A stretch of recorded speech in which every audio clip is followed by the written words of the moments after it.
Ito ang inyong lingkod na nagbabalik upang magbigay ng mga balitang walang bias at pawang katotohanan lamang. Ito ang Bayang Pinas. Ang isyong ito ay naging usap-usapan sa buong bansa at iba't ibang social media platforms. Isang kontrobersyal na usapin ang bumalot kamakailan kay Kongresista Martin Tambaluslos Romualdez matapos siyang iugnay sa umano'y maling paggamit ng bilyong-bilyong confidential funds. Ayon sa mga ulat, ang nasabing pondo na nakalaan sana para sa mga kritikal na proyekto ng gobyerno ay napunta raw umano sa kanyang bulsa at sa mga kapwa kongresistang kasabwat niya. Mariin namang inuungkat ng iba't ibang grupo ang tila kakulangan ng transparency sa paggamit ng confidential funds. Ayon sa kanila, dapat malinaw kung paano nga at saan napupunta ang mga ganitong pondo dahil ito'y nagmumula sa buwis ng mga mamamayan. Lumabas din ang usap-usapan na may ilang personalidad mula sa simbahang Katoliko na posibleng konektado umano sa issue, bagay na ikinadismaya ng ilang sektor sa lipunan. Dahil sa mga aligasyon, maraming mamamayan ang nananawagan ng masusing investigasyon upang masiguro na walang inaabuso sa paggamit ng pampublikong pondo.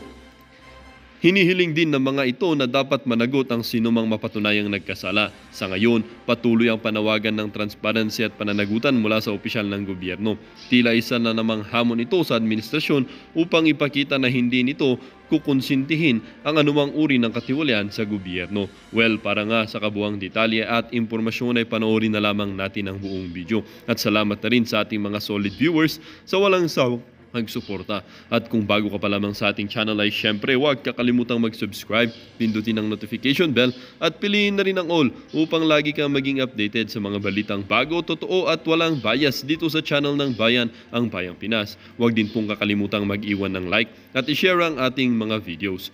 Muli po mga kaibigan, maraming salamat po.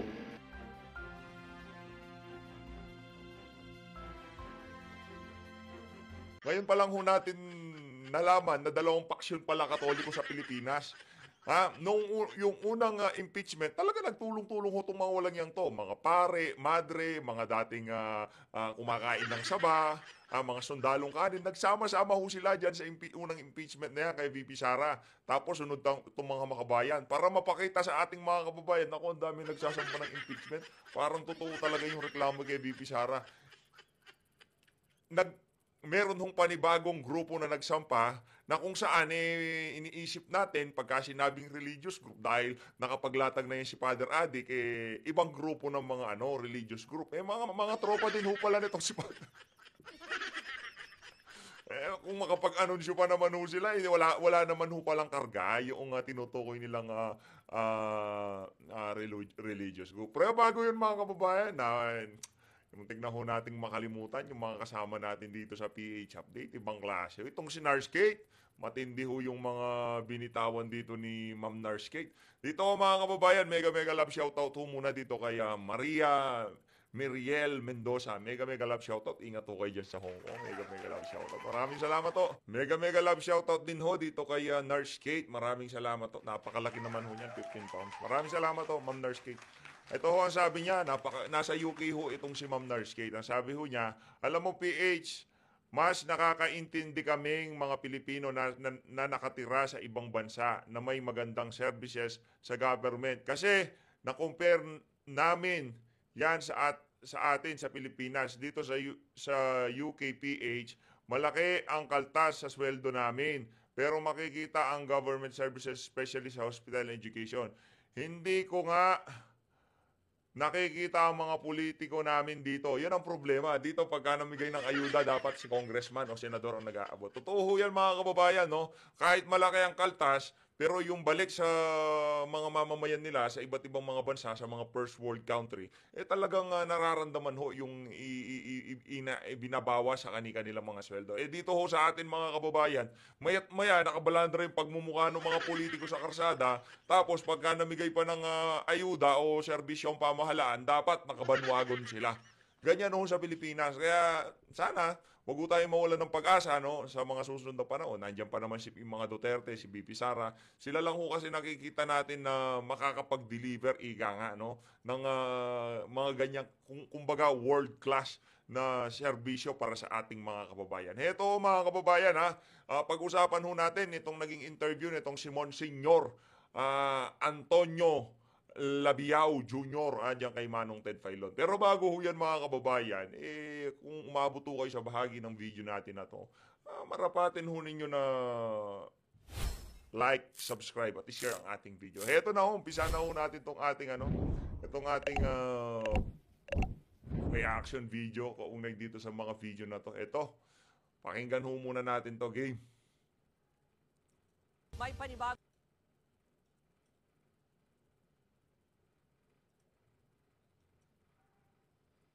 May panibago na namang reklamo inihain para mapatalsik sa pwesto o mapa-impeach si Vice President Sara Duterte. Galing naman ito sa mga miyembro ng Simbahang Katolika at grupo.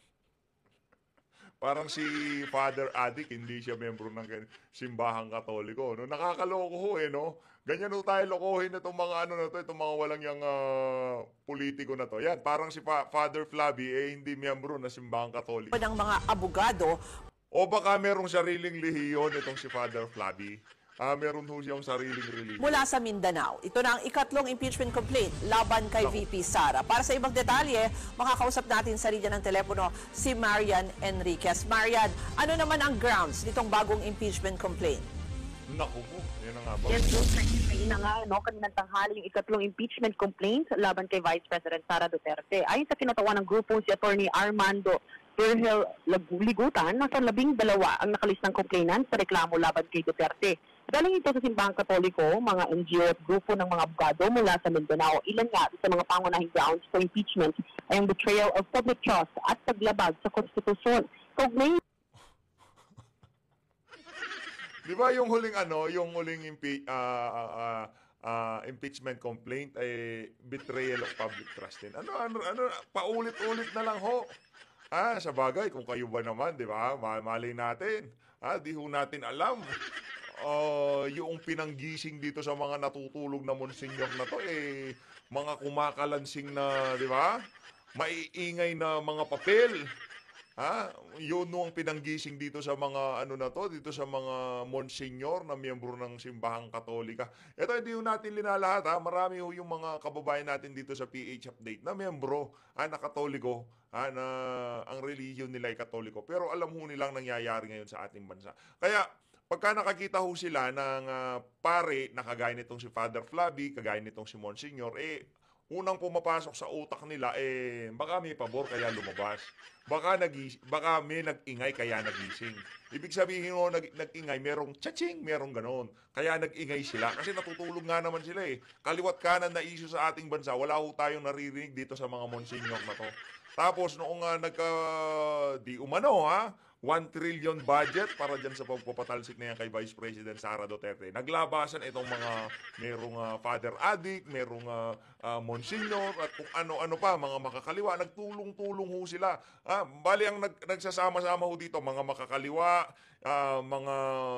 mga mahilig sa mga kumakalansing na miyembro ng Simbahang Katoliko, mga dating nakakulong, nakikipagsubuan na saba, at yung mga politikong walang reputasyon.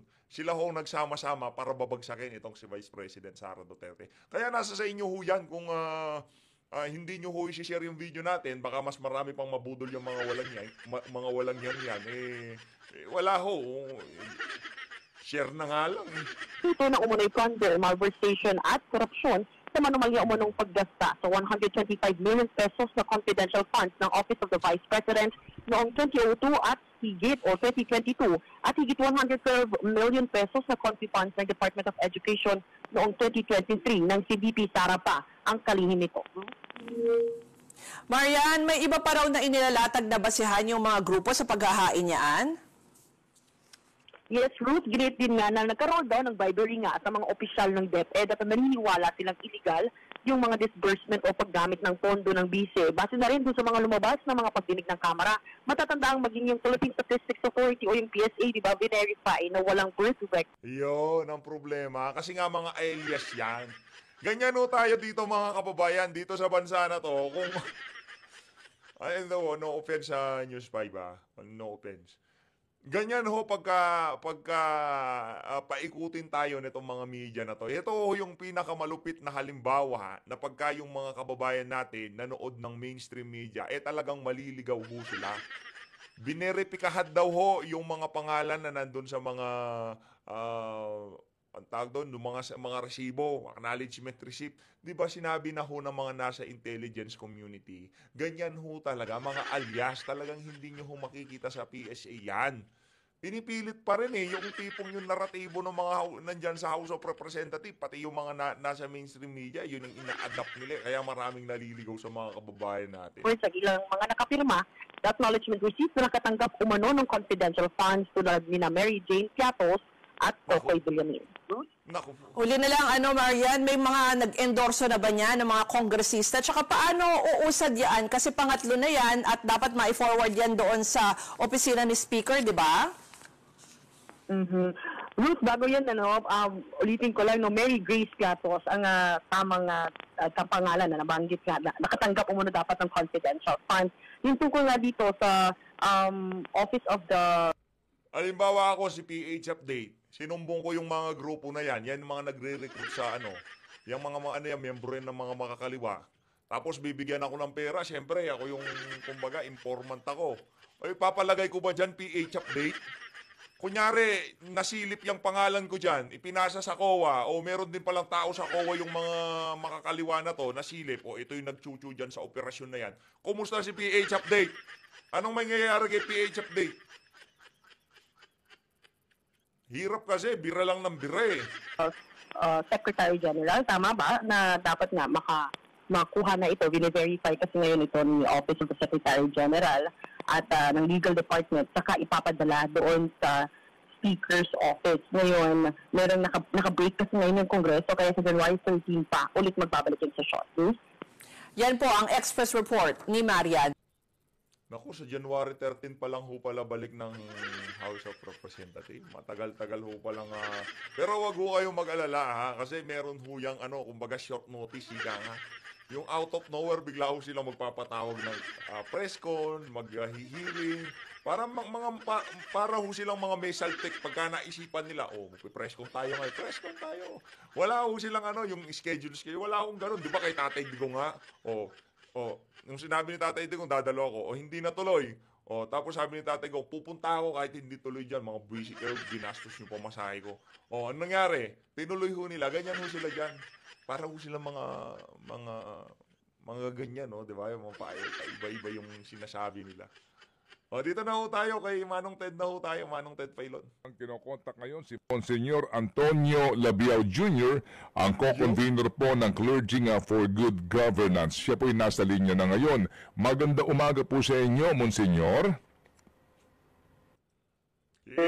Magandang umaga, Ted, at ang iyong kasama na si Didi Chatsa at lahat ng nanonood, nakikinig sa inyo at pakinggan ho natin ito through FM station. Opo, salamat po na marami sa inyo, Monsignor. Monsignor, bakit po may katagalan bago po kayo nakapaghain ng pangatlong impeachment complaint, considering na yung pong mga grounds po naman ninyo halos kapareho lang po nung dalawang nauna, Monsignor? Monsignor! Merry ang Christmas ni Monsignor. Si Monsignor ho, yung katabi ni BP Sara. Yan. Sa gilid, yan. Yan o, ito. Yung mayroong puti dito. Yan ho si Monsignor. Merry ang Christmas. Happy pa ang New Year nitong si Monsignor. Ang tanong, pumunta na ba ho kayo sa opisina ni Tamba? Ito, nagtatanong lang naman. Wala naman nung masamang magtanong, di ba? Ay, alam mo, Ted, hindi namin pinipilit ng bawat isa. Parang nag-usap-usap lang kami kasi kabubuo lang namin ng Clergy for Good Governance na isa sa mga goals namin ay paghinto ng corruption, promote ang good governance para sa tunay na pag-unlad ng ating bayan. So, sa pag-usap-usap namin na magkita-kita, so napagbubuhan natin na we need to register our voice through filing another impeachment. Tapos naghanap kami ng mga partners kasi hindi naman kami experts on mga legalities.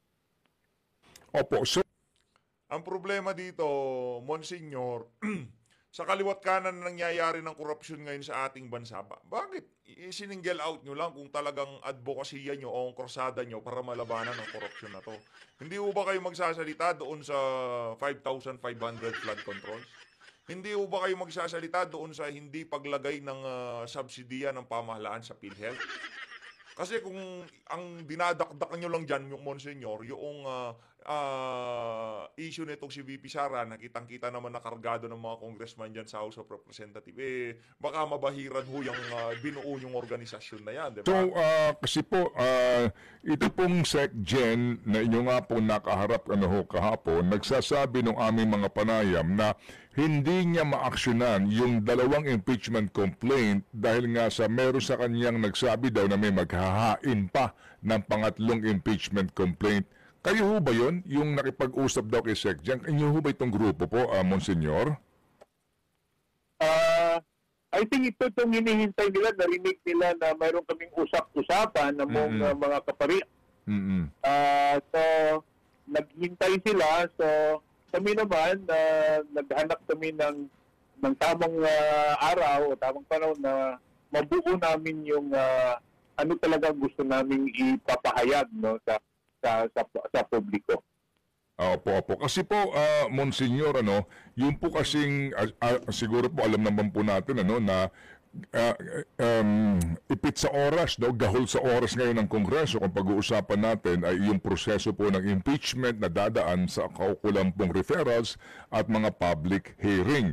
Kaya po, dito sa paghihintay sa inyo, kumbaga nabalam yung dalawa pong impeachment complaint na inihain December 2 and then December 4 kasi ngayon po kahapon December 19. Anyway, so ngayon po, Monsignor, ang balik ng Kongreso matapos po ang kanilang Christmas break ay ngayon pong Enero at 13 na. And then, sila po'y matatapos ng Pebrero at 7. Practically po, meron na lamang silang 8 session days. Sa inyo ho bang palagay, Monsignor, ano ho kaya ang inyong pag-ugnayan sa mga endorsers po ninyo? Meron ho ba talagang tsansa itong umusad nitong inyong reklamo po, Monsignor? Committed o maasa na Pagpasok ho pala ng nila sa January 13, ilang session lang ho sila, matatapos na naman, mag-break na naman sila. Kaya pala yung ibang mga gustong-gusto nilang pumasok diyan sa House of Representatives kasi mas madami pa yung break kaysa sa trabaho. Sila nito ng ating mga kongresista at maipasa sa Senado. Ang importante sa amin ngayon ay na mapahayag namin ng malinaw ano yung aming naging reaksyon, no, sa maraming mga investigasyon na nangyari sa Kongreso. So hindi kami nag-isip kung aksyonan ba nila ngayon yan o ano ang resulta. Importante sa amin na pinahayag na namin, ni-file na namin yung impeachment case. So, yun lang ho talaga mission nila. Yun lang ang binigay na toka sa kanila. Basta kayo magpa-file lang kayo ng impeachment. Wala na yan. Tapos na tayo. Pag-isip ano ang susunod na akbang nila at magsusuportahan namin whatever we can do.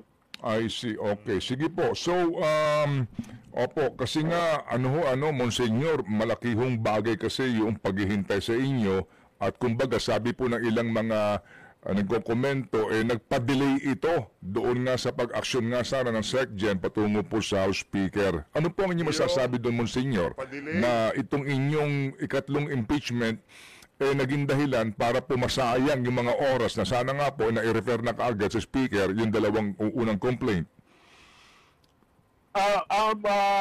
Manungkit, hindi namin na naisip yan na kami ay naging dahilan sa pagka-delay.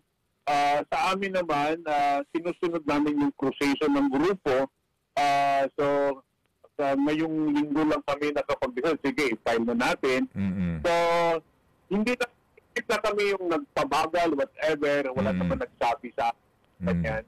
So, I think importante sa amin na naipayag ito. Kung nakapag-delay man yung ay wala kaming masyadong alam doon nga Manong Ted. Opo. Sige po. So, ito pong inyong grupong ito, Monsignor, sarili niyo lang po ito, hindi po ito sa pakikipag-ugnayan sa mga nakatataas sa simbahang Katolika. Practically po, puro ba kayo dito, Monsignor? Ilan po ang inyong bilang dito, sir?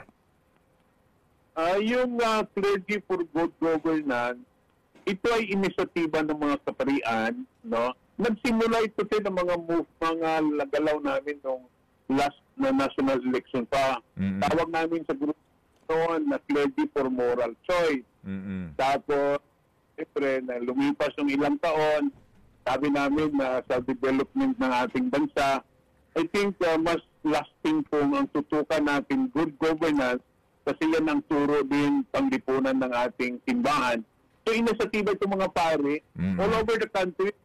It is still dito, umabot na ng 241. So, makakaparian lahat yan sa buong bansa. No? So, mayroon kaming mga dahan-dahan binuo na 15-man coordinating council.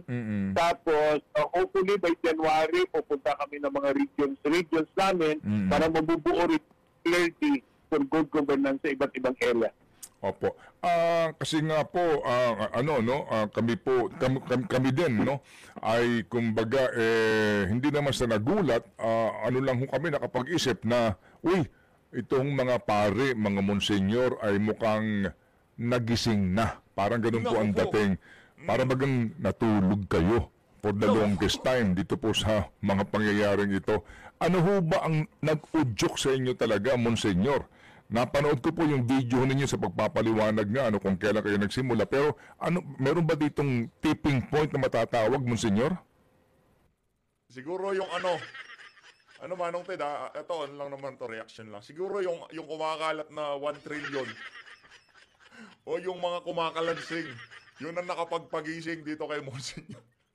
Kahaba-haba ng good government hearing, walang nagsasalitang Monsignor. Noong nagsampahan na ng impeachment, biglang merong binuong grupo para magsampa ng impeachment. Napakasimple lang yan, Monsignor, no? Kung talagang advokasya nyo para labanan ng korupsyon sa ating bansa, ngayong mga panahon na to talaga namang kaliwat kanan ang korupsyon sa flood control, diyan sa ayuda. Magsalita din ho kayo doon sa mga issue na yun. Baka ang issue dito, baka hindi kayo pwedeng magsalita. Baka pag nagsalita kayo, naku, may kalalagyan kayo kay Chaching. Ang una din, Ted, yung marami na kaming nagsusubaybay na kami na nakikinig, na nagmamasid. Lalo na yung mga investigasyon sa ating kongreso. Tapos, yung aming mga kasama din, may karanasan sa di ba, may mga parokya kami, may nakakakuha natin at ibang mga tao, marami kami nakakausap ng mga tao. So, narinig na maraming clamor. So, yun nakaudyok talaga sa amin na bakit hindi tayo sama-sama, pag-usapan natin, parang tawag namin yung conversation, ano ba dapat natin, balikan yung ano ba yung turo ng simbahan, anong panindigan ng simbahan. So, dalawa nakaudyok sa amin dyan sa Manong Ted, yung prophetic call namin mga pare at yung aming moral obligation bilang mga pare sa ating bayan. Okay, sige po. Moral Prophetic obligation move daw and then moral obligation. Yung nga din po na naman ang ipinapangalandakan ng tumututol po dito sa inyong pong ginagawa. Ano po na ang simbahan? Teka lang magkaliwanagan lang tayo. Tayo naman ho dito sa PH Update at marami sa ating mga kasama, hindi ho tumututol diyan sa diyan sa hakbangay na simbahang Katolika. Kung maaari nga ho, lahat na lang sila talagang magsama-sama na para matapos na tong once and for all. Lahat ng para kay Tamba magsampa na ng impeachment, di ba? Wala akong tumututol diyan. Kung meron man talagang lang yung mga yan na pakawala din ni Tamba para ma-justify lang nila, para maging balance lang ba yung pagsasalita nitong mga grupo na to noong lumabas yung PDP laban, kaya ngayon lumabas tong mga aso ni Tambaluslos na to, kailangan palabasin na merong mga grupo na nananawagan na itigil yung ginagawang pagsawsaw ng simbahan sa mga nangyayari ngayon sa ating bansa. Sa atin okay lang, walang problema yan. Sumausaw sila hanggat gusto nila. Yung EDSA 1, nandyan yung simbahan. EDSA 2, nandyan simbahan. Nandyan ho lagi simbahan. Hindi natin pwedeng tanggal. Yung separado ang states at saka religion, sa mga yun, sa mga gawain sa loob ng mga simbahan, hindi pwedeng panghimasukan ng Estado yung mga paniniwala at pananampalataya ng mga kababayan natin. Pero pagka yung mga miyembro nitong mga religious group na to maaapektuhan na sa mga nangyayari sa ating bansa, ibang usapan na ho. Bahan daw, hindi dapat nakikialam sa affairs of the state, no? Yung po lagi sinasabi nila. Opo, meron ho ba kayong paliwanag doon? Ano ho ba ang righteous explanation po? Kung kailan o kung dapat bang makialam ang simbahang katolika sa affairs o mga pagpapalakad po sa gobyerno, Monsignor? Mamaliwanag naman na Manong Ted na hindi kami nakikialam sa partisan politics, no? Ibig sabihin, hindi kami sumasali doon sa mga iba't ibang party na sa ating bansa. What we are really involved ay ano ba yung tama at mali? Ano ba yung sinasabi natin na kautusan na dapat nating sundin? Halimbawa, malinaw naman ang kautusan na Manong Ted na huwag kang magnakaw, di ba? One of the 10 commandments, huwag kang magnakaw. So, sabi mga ni Papa Francisco, we have to Christianize or humanize to bring God to politics, no? So para malalaman natin lahat na ano yung tama at mali. So para ang governance maging mabuti, dapat ang mga tao ay nakikilahok, no? Sa pagtatakbo ng ating buhay. Pangalawa, dapat mayroon matino at mga mabubuting leader in politics. So, yung dalawang ito na yan, Ted, yan ang aming sinusulong. Yan ang ibig sabihin ng good governance. Na wala itong partisanship, no? Ito ay para sa kabutihan, pag-unlad ng ating bayan na konsento ng simbahan yan na aming pinaninindigan. Opo. Kung kayo po ngayon ay nagsampa nga ng impeachment complaint laban kay Vice Presidente Sara, so nangangahulugan kayo kumbinsido doon nga sa binabanggit yung paglabag niya sa probisyon ng ating saligang batas. So kumbaga common sense na yon, di ba? Kaya nga kayo naghain So ngayon po, tama po, no? Tama ang aking presumption, di ba, Monsignor? Naniniwala kayo? Opo. Tama, Manong Ted. Opo. So, ngayon, ano masasabi nyo dito po sa pinaka-mainit na usapin ngayon sa pambansang budget? Ngayon, na pinag-uusapan po na kung sabi nga ninyo, wala kayong sinisino dito, sino man po ang tingin po ninyo, kaninyo, huwag kayong magnakaw, etc. So dito ho ngayon, sa usapin po ng PhilHealth at pambansang budget, meron na ba kayong stand, Monsignor? Maganda, Manong Ted, na itanong mo yan. Ngayong araw, lalabas kami ng statement tungkol dyan bilang mga kaparian, tapos nagkumuha rin kami ng ibang mga partners. Ngayong Lunes, magkakaroon kami ng interfaith prayer service at pagkatapos press con na gagawin sa Shrine tungkol sa national budget. Ang panawagan namin diyan, transparency, accountability, at responsiveness ng paggawa ng budget, no, sa ating bansa. Ayun. So ito, anong oras po ito, Monsignor? Ano po dito po sa EDSA Shrine? Alas 9, Manong Ted, ang interfaith prayer. Baka pinatrabaho na sila kasi mahirap na nga naman, no? Baka mabahiran ho yung kanilang grupo, kaya Monsignor, labas kayo ngayon para makita ng mga kababayan natin hindi lang naman kayo hindi lang kayo puro banat ika nga, di ba? Puro banat KVP. Dapat banatan nyo rin itong administrasyon ni Marcos Jr. kahit pa paano. Prayer service, tapos as guest ang press con, hopefully na ipadala na yung invitation namin sa media na doon namin i-formal na basahin at pirmahan yung Opo. statement na nilabas namin. Opo. Paano ho ba ang inyo pong, paumanhin po, no, Monsignor, paano ho ba ang inyong sistema sa Catholic Church hierarchy po, no? Kayo po na mga Monsignor at mga pare, kayo ho ba ay kinakailangan munang makipag-ugnayan sa CBCP kay Cardinal Pablo Virgilio David? Opo, dito po sa mga inyong advokasiyang ito o paglantad ngayon, yan ho ba kinakailangan pa ng clearance mula po sa mga kardinal? Usually, Manong Ted, sa mga ganitong gawain, may mga binibigyan kami ng initiative, freedom, to initiate on the ground. So, ang mahalaga sa amin yung alam ng local bishop, no? Halimbawa dito sa Quezon City, yung dalawang obispo natin sa Novaliches at sa Cubao, ako sa Novaliches, tapos ibang pare sa Cubao, alam ng dalawang obispo, signatory rin sila, no? Sumusuporta sila sa inisyatiba ng mga pare. Mayroon 12 bishops actually, Manong Ted, na nagpapirma to support our initiative. And then regarding naman sa CBCP, no, at conference yan, we have to inform also, of course, the leadership, and we are now preparing a letter, no, to inform officially ang aming mga obispo in a conference na mayroong ganong initiative ng mga kaparian. Tapos, ang mga din na Manong Ted ay nag-organize din. Ito yung mga kamadrihan natin, may association sila.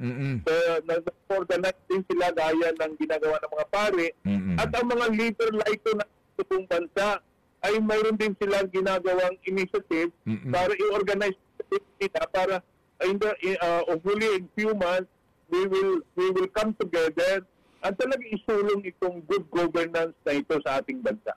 Opo, pati po itong inyong mga mga laymen, no, sa mga simbahang Katolika po, may sariling grupo, ang ating mga sisters meron din po, no? Okay.